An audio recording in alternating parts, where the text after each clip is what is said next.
This isn't something I talk about much, you know?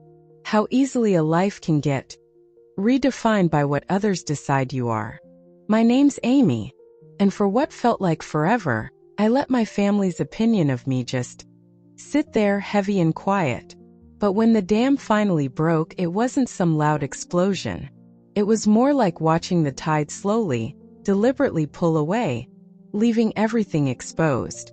If you've ever felt that kind of quiet erasure, maybe this story is for you, because they underestimated what grows in the silence. I'm 33.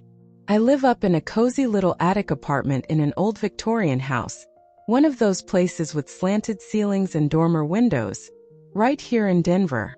It's got more books than wall space, and the view of the mountains is just enough to remind me there's a big world out there. I make my coffee with one of those old-school percolators, dark and strong, the kind that makes you sit up and pay attention. I pay my rent, I meet my deadlines. And yet, in the quiet court of family opinion, I was the one who'd taken a wrong turn somewhere. The one who hadn't quite lived up to the blueprint. You see, I was supposed to be Dr. Aimee, the bright one, the kid who always had her nose in a book, who aced all the tests, the one who would make them all nod with that particular kind of satisfied pride. No, I wasn't. I walked away from my pre-med program in my junior year of college. There wasn't some big, dramatic meltdown, no explosive fight. It was more like a slow leak, a gradual hollowing out that left me feeling like old dried paper. The kind of tired that sinks into your marrow, the kind you can't sleep off. And it's a tired no one really sees because you get so good at the pleasant smile, the agreeable nod, especially when the Thanksgiving turkey is being carved. When I finally told them, my father, well, he didn't raise his voice. He just sort of stopped talking to me really for the better part of 6 months. My mother, bless her, she dabbed at her eyes with a perfectly folded tissue and told her bridge club I was just taking a little creative sabbatical. My younger brother, David, he just effortlessly slid into the vacant spotlight. Business degree on the fast track at some big financial firm, a fiancée, Olivia, from what they called a solid background, the whole 9 yards. And me? I started teaching basic computer classes to seniors in the chilly basement of a local church. Partly for gas money, if I'm being honest, partly to keep the 4 walls of my tiny place from closing in, and partly because, for the first time in what felt like an eternity, I felt like I was actually doing something that mattered, even if it was small. At first, yeah, it felt a bit like waving a white flag, like I was admitting I couldn't cut it. Then slowly, almost without me noticing, it started to feel like I'd stumbled onto a barely visible trail, one that led somewhere interesting. What began as me patiently showing a handful of sweet, confused folks how to open an email in that drafty church basement, it grew. The workshops filled up. Then people started asking if I had online guides. And eventually, almost organically, the idea for an online learning platform started to take shape. I called it Second Wind Tech. The mission was simple: help people over 65 feel capable and connected in a digital world that seemed hell-bent on leaving them behind. We covered everything from setting up video calls with their grandkids to understanding online banking, how to navigate confusing healthcare portals, even how to spot those awful internet scams before they could do any real damage. It wasn't flashy. It wasn't going to land me on the cover of Forbes, but it was real. Just last week, I was on a video support call with a woman named Mrs. Peterson, 86 years young, sharp as a tack, with a laugh that could probably shake the rafters. It took us nearly 45 minutes to get her new tablet's camera angle just right. She kept calling me dear and muttering, "This confounded doohickey has a mind of its own." But when it finally flickered to life, and she saw her son's face, clear as day, calling from Germany, she just gasped. Her hand flew to her lips and she whispered, "Oh my heavens, you brought my boy right into my living room." Moments like that, they don't make headlines, but they shift entire worlds. And that's why I built Second Wind Tech. Within 3 years, we had over 90,000 active users. We'd partnered with a few state-level agencies on aging, and there was a waiting list of community organizations wanting to bring our programs to their people. We were genuinely making a difference, one patient step-by-step tutorial at a time. But to my family, I was still just Aimee, puttering around with her little computer project. They never asked for details. Not once did I hear the word proud escape their lips in connection to what I was building. In their version of my life, I'd taken a deliberate, somewhat pitiful detour off the main, well-paved highway onto a dusty side road. It didn't seem to register that I'd surveyed that land myself, laid the gravel, and even put up the damn street signs. About a month ago, at one of those Sunday dinners that felt more like an obligation than a pleasure, my mother was dishing out her famous lasagna. She turned to Olivia, David's fiancée, and said, all casual, "David's always been so driven, so focused." Then a quick, almost imperceptible glance in my direction. "Aimee, well, she's always been more of a free spirit." I just smiled. You know, that tight little smile you perfect over years of practice? I focused on meticulously arranging the salad on my plate. I didn't say a word. Because that's what you do when you're the designated family letdown, right? You keep quiet. You stay polite. You try to fade into the floral wallpaper. But something was shifting, a subtle current pulling beneath the surface. And it was all going to start with a name I hadn't spoken in years, uttered by someone who had absolutely no clue who I really was. Not yet, anyway. The irony wasn't lost on me. It was sharp like a sliver of glass I kept turning over and over in my pocket. I could build this entire platform, this whole community designed to make thousands of strangers feel seen, understood, and capable. But I couldn't get my own flesh and blood to ask me one genuine question about my life, about what I poured my heart into every single day. At Second Wind Tech, we were in the thick of a massive system upgrade. We were overhauling our entire user onboarding process, trying to make it even more intuitive for folks who might be touching a smartphone for the very first time in their lives. Maybe their hands trembled a little. Their eyesight wasn't what it once was. I just finished a remote user testing session with a gentleman named Mr. Henderson, 79 years old, a retired high school history teacher. When he successfully made his first video call to his granddaughter who was studying abroad, honest to goodness, he started to tear up. He kept saying, his voice thick with emotion, she thought I was just fading out. Now she can see me. She knows I'm still here, still part of her world. That feeling, that raw, unvarnished connection, that lit me up more than any venture capital pitch ever could have. But when I tried to share a little flicker of that warmth at a family dinner the following weekend, my dad just grunted something about teaching old folks to click buttons. Real groundbreaking stuff, Aimee, he'd said, not even looking up from his plate. David, my brother, gave this little smirk, a half chuckle muffled by his napkin. I let it slide. What was the use? They had no idea that clicking buttons had evolved into a sophisticated educational ecosystem. It was built on adaptive learning pathways, a custom-designed accessibility framework that integrated seamlessly with screen readers, voice command software, even specialized tools for users with limited motor skills. They didn't know our monthly newsletter had a 76% open rate, that we were about to launch pilot programs in community libraries in 3 different states, that my little computer project was probably touching more lives in a single week than most of their quarterly board meetings did in an entire year. And why didn't they know? Because I never really told them. Not the full story. Because when someone hands you a label like disappointment or not living up to her potential, you either exhaust yourself fighting to rip it off, or you wear it quietly while you get on with the business of building something so solid, so undeniable that eventually they have no choice but to see it for what it is. It was about 2 weeks before David and Olivia's big engagement party. My email pinged. The subject line read, "Video testimonial submission, Olivia R." My breath caught in my throat. Olivia, David's fiancée? Clicked it open. It was a video, maybe a minute and a half long, uploaded through our Share Your Spark campaign. That's where users or their families could share the impact Second Wind Tech had on their lives. In the video, Olivia sat in a bright, cozy sunroom. She was holding the hand of an elderly woman with kind, crinkly eyes and a soft, gentle smile. "This is my Grandma Iris," Olivia said, her voice warm and full of affection. "We lost my grandpa last year, and well, it was a really tough, lonely time for her. But thanks to Second Wind Tech, she was able to stay connected with all of us. We had our weekly video chats. She even learned how to order her own groceries online. It gave her back a piece of her independence. And honestly," Olivia's voice cracked a little, "it gave us back a piece of her." I just froze. My fingers hovered over the trackpad.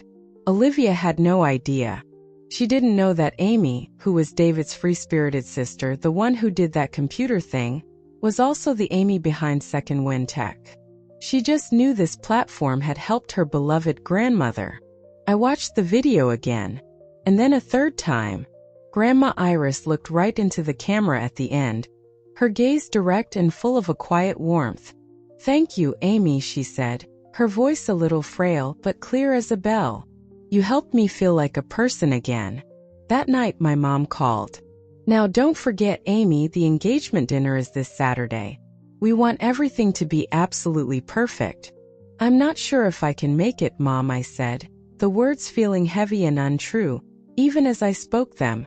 "Why on earth wouldn't you?" she asked, and her surprise sounded a little too sharp, a little too quick. "Because," I said, keeping my voice even though my stomach was churning, "I'm not entirely sure I fit in at perfect events anymore." A beat of silence stretched across the line, taut and uncomfortable. Then, "Well, just maybe don't talk too much about your website thing, okay?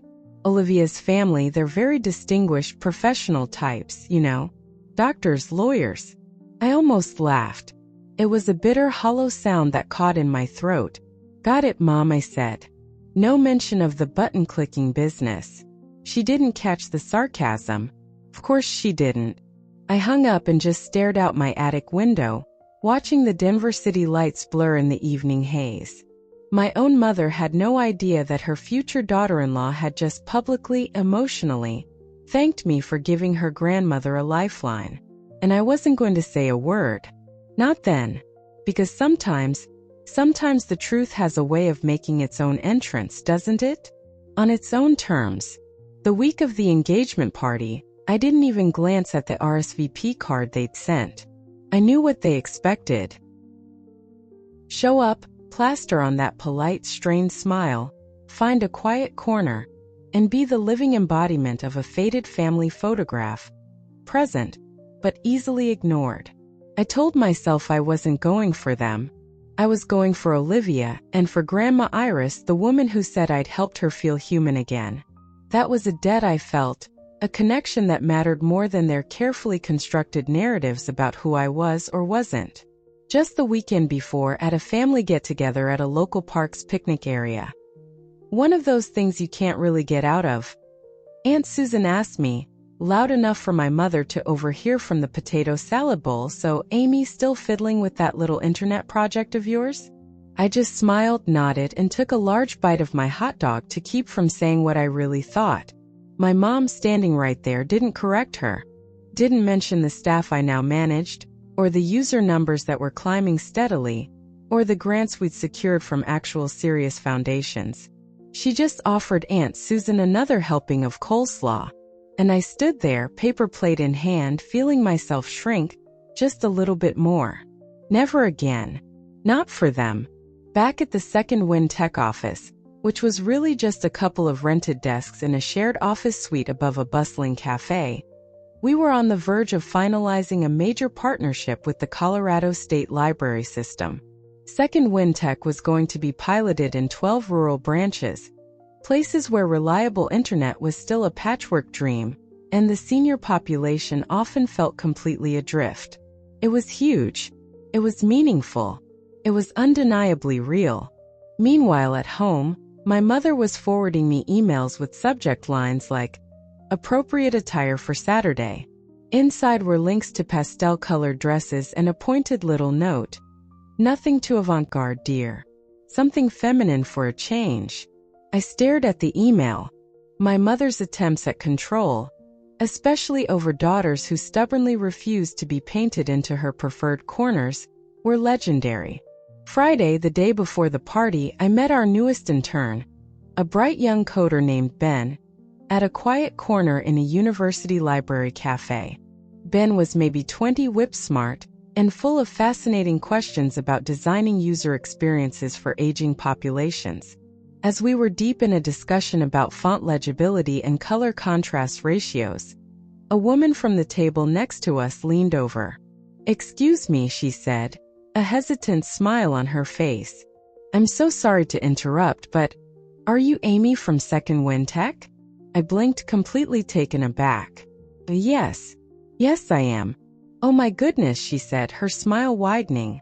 "My father has been using your platform for months. He sends me memes now. Actual memes.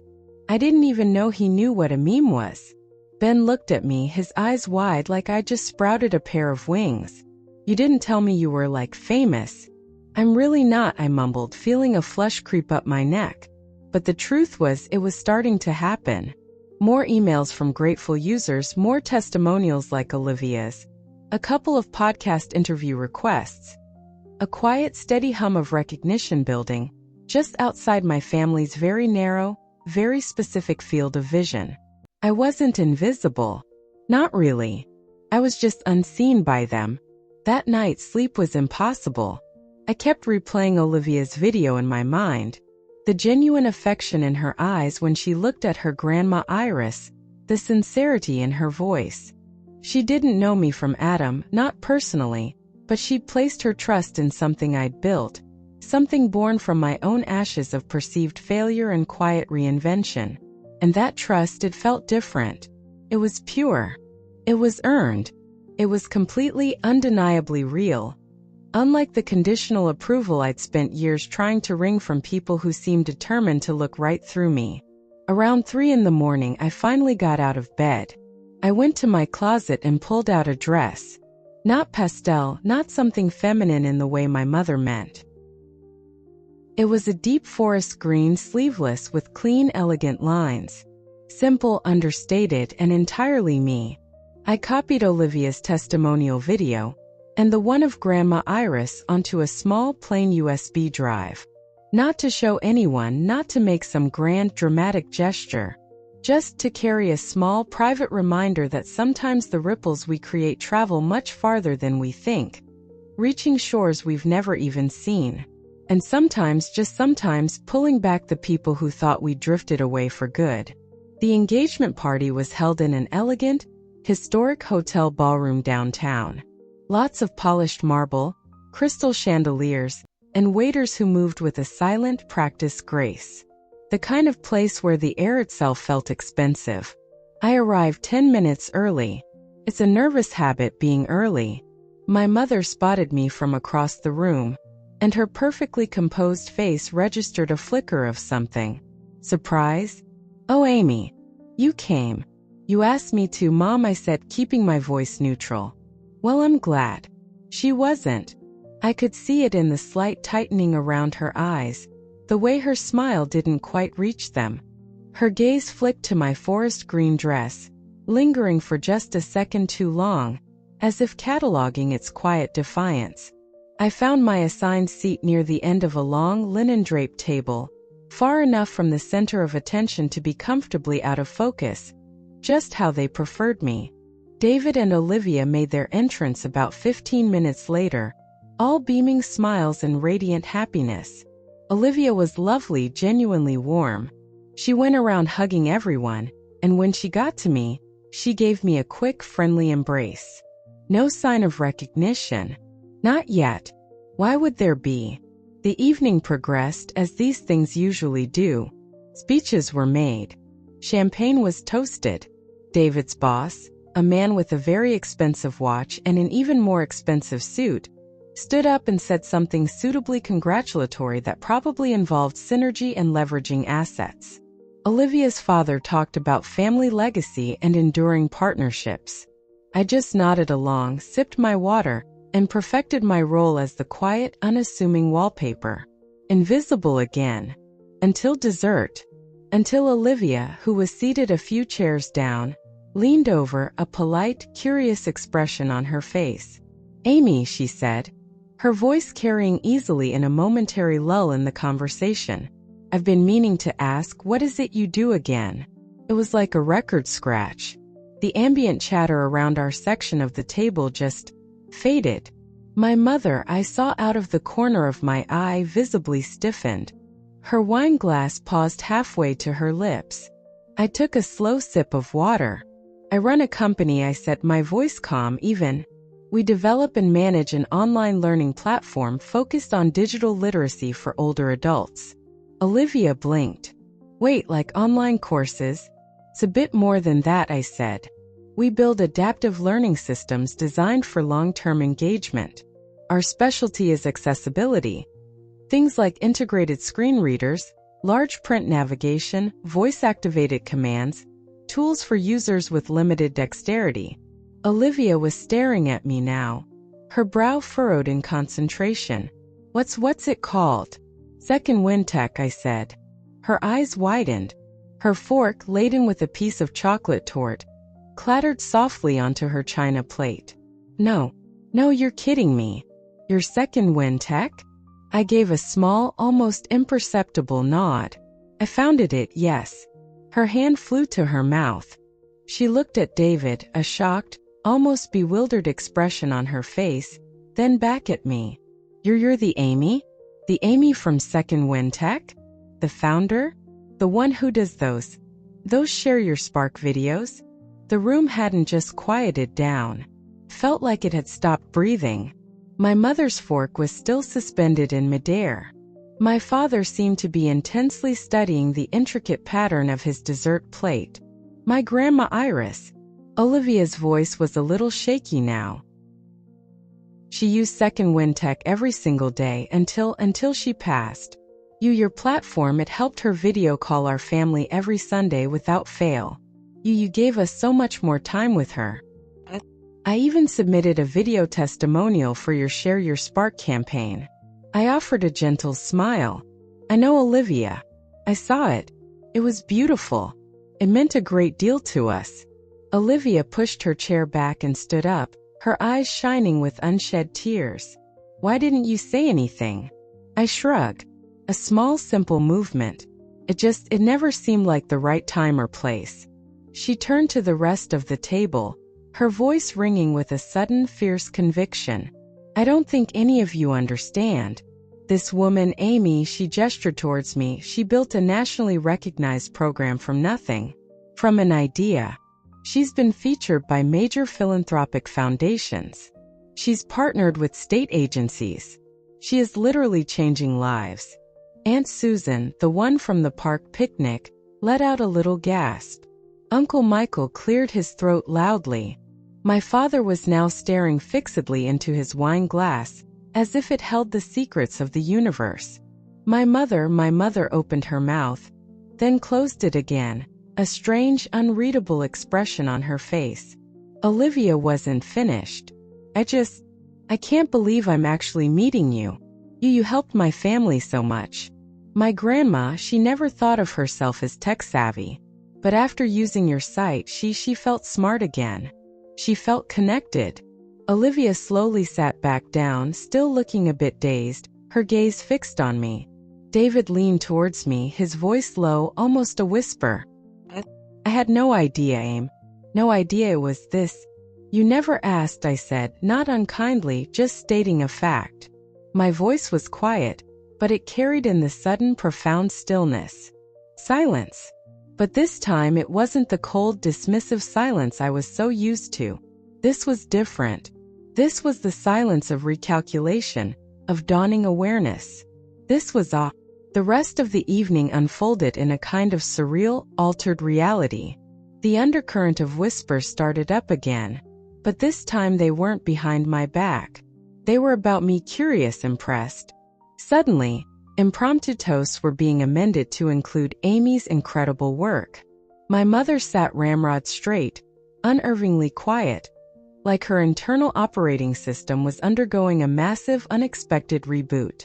And for the first time in what felt like a lifetime, I didn't feel like a footnote in my own family story. I felt, well, not quite the headline maybe, but definitely a significant subheading. And the strange thing was I hadn't demanded it. I hadn't made a scene. I hadn't even raised my voice. The truth had simply walked into the room, taken a seat at the table, and refused to be ignored any longer. The next morning, I woke up with a peculiar sort of quiet in my chest. It wasn't triumph, not exactly. And it definitely wasn't revenge. It was something softer, deeper, like the almost inaudible click of a heavy door finally gently latching shut. My phone buzzed on the nightstand. A text from David. "I'm so sorry, Aim. I never asked. I should have." Simple. No excuses, no flowery apologies. I looked at the message for a long moment, then turned the phone face down on the table. Later that afternoon, my mom called. Twice. I let it go to voicemail. Not out of anger, not really. I didn't know what she would say, and for once I didn't want to give her the chance to diminish it, to somehow make it smaller than it felt. Not this time. That evening I took a long walk along the Cherry Creek path. The air was cool and crisp, carrying the scent of damp earth and distant city sounds. The downtown lights shimmered on the dark water, and the whole world felt suspended, like something had cracked open very quietly, and the light was still figuring out just how far it wanted to reach. I thought about Olivia's face, the sheer unadulterated shock and then reverence. Not for fame or money, but for impact, for meaning, for helping someone she loved. And I thought about all those years I'd spent making myself smaller, folding myself into the shapes they expected because their silence, their casual dismissals, had convinced me I wasn't enough. But now I knew better. 2 days later, an envelope arrived. Actual, honest to goodness paper, handwritten, from my mother. "Dear Aimee," it began. "Olivia showed me the video, the one of her grandma Iris, and the one Olivia made for Second Wind Tech. I watched them both. And I cried. Not because I was surprised by what you've built, though perhaps I should have been. I cried because I realized I never truly bothered to look. I never asked the right questions. I was so focused on the path you seemed to walk away from that I never once stopped to see the incredible one you were forging for yourself, and for so many others. You did something no one else in this family ever had the courage to do, Aimee. You dared to deviate from the plan. You stumbled. You got back up. And you kept going. And in doing all of that, you've taught so many people how to find their voices again. Perhaps you're even teaching me. Love, Mom." I read it 3 times slowly. Then I folded the single sheet of paper carefully and placed it on my desk, next to a small, smooth stone I'd picked up on the path. Not in a frame, not for display. Just there. Kept. Because this time the validation didn't need to be hung on a wall. I was living it every single day. That weekend, I gave a keynote speech at a small community tech conference. It was held in the community hall of a public library, about 60 people. A mix of seniors, caregivers, local nonprofit folks. No cameras, no press, no fancy PowerPoints. Just a room full of people holding notebooks, their faces filled with a mixture of hope and apprehension. I told them the truth. I told them I was never supposed to be there, doing what I was doing.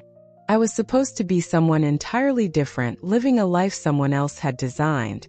But life, as it often does, had other ideas.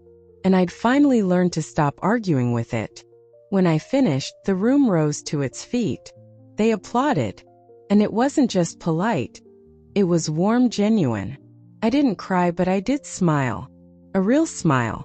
The kind that starts deep inside and reaches all the way to your eyes. The kind that says silently, "I'm here. I made this." And I didn't need anyone's permission but my own. About 3 months later, Olivia asked me to lunch.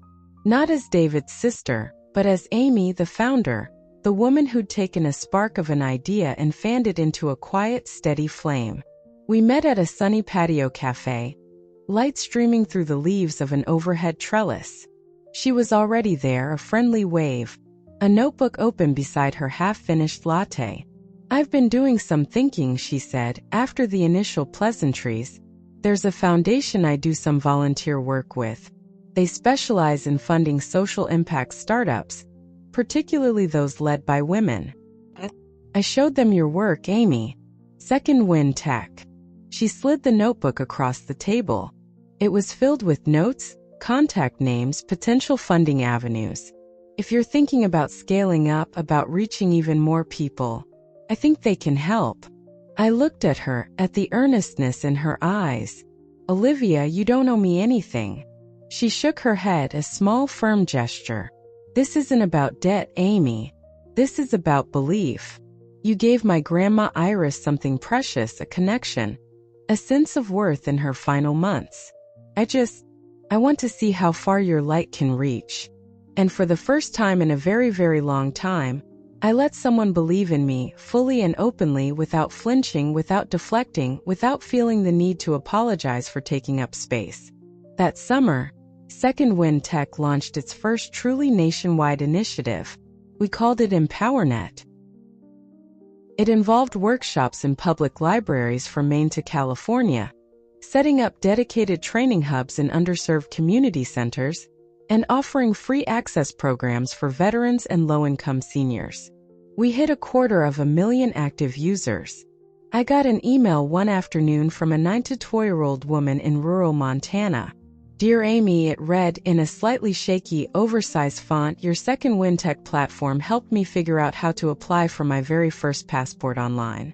I'm flying to Ireland next month to meet my great-granddaughter. I've never been on an airplane before. Thank you for helping me take that first step. I sat with that message for a long time, not as proof of success, not as validation, but as a quiet reminder. Every small effort, every patient explanation, every line of code written with empathy, it all matters. It all ripples outward. At David and Olivia's wedding a few months later, I wore a rather chic navy jumpsuit. No one batted an eye. My mother, when she introduced me to some of her friends, said, "This is my daughter, Aimee. She runs a national nonprofit organization." The label wasn't entirely accurate. Second Wind Tech was a social enterprise, a B Corp, but it was progress. It was an acknowledgement. Later in the evening, she found me by the ridiculously oversized dessert table, holding a glass of white wine, her expression softer than I'd seen it in years. You know, Aimee, she said, her voice quiet, you always did insist on walking your own path. I used to think that meant you were lost, confused. She took a small sip of her wine.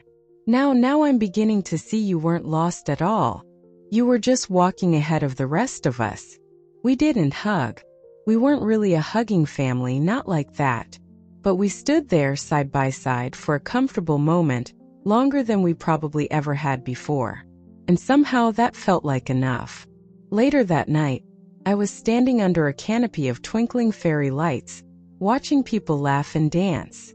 David ambled over, hands tucked into his tuxedo pockets, looking uncharacteristically, well, not nervous but thoughtful. Olivia tells me you've been invited to speak at some big tech conference. Google, was it next month? Yeah, I confirmed. He grinned, a flash of the easygoing kid brother I remembered. You gonna brag about being my sister? I laughed, a genuine light sound. Only if you brag about being mine.